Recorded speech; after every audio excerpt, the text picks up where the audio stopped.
প্রীতি শুভেচ্ছা জানাই সবাইকে। ভট্টাচার্য বাড়ি আমাদের পুজোটা বহু বছরেরই, আমি তো 35 বছর ধরে নিজেই করছি। আমাদের আড়ির পুজো হয়, মূর্তির সঙ্গে আড়ি থাকে।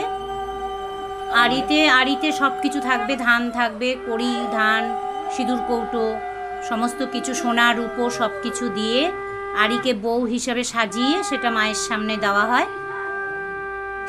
সেটা দিয়ে মূর্তির সঙ্গে আমাদের ফল নৈবেদ্য যেমন থাকবে, তার সঙ্গে ভোগ প্রসাদ থাকবে, অন্নভোগ, খিচুড়ি, তরকারি, ভাজা, পায়েস যেমন দেওয়া হয় ঠাকুরকে, সেরকমভাবে আমাদের মাকে সাজিয়ে ভোগ দেওয়া হয়।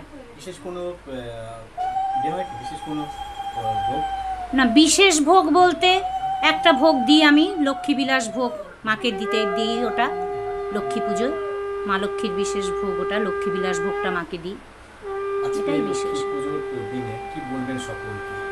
সবাই ভালো থাকুক, সুস্থ থাকুক, এটাই সবার কাছে কামনা করি, আর কিছু না। তো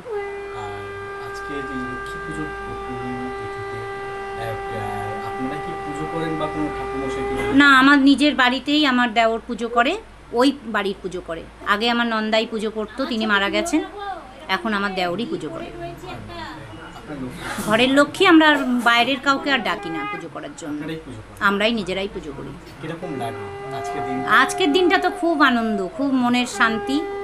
এটা পুজো করে প্রসাদ সবাইকে বিতরণ করা, এটার একটা মনের শান্তি আমাদের।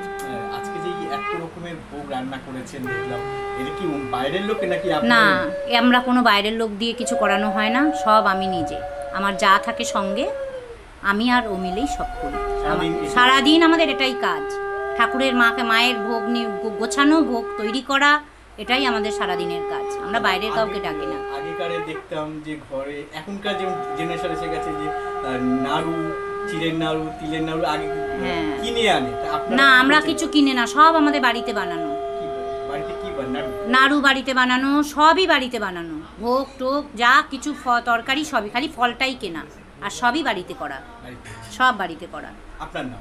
সোনালী ভট্টাচার্য। আপনি এই বাড়ি? আমি এ বাড়ির বড় বউ, ভট্টাচার্য বাড়ির বড় বউ।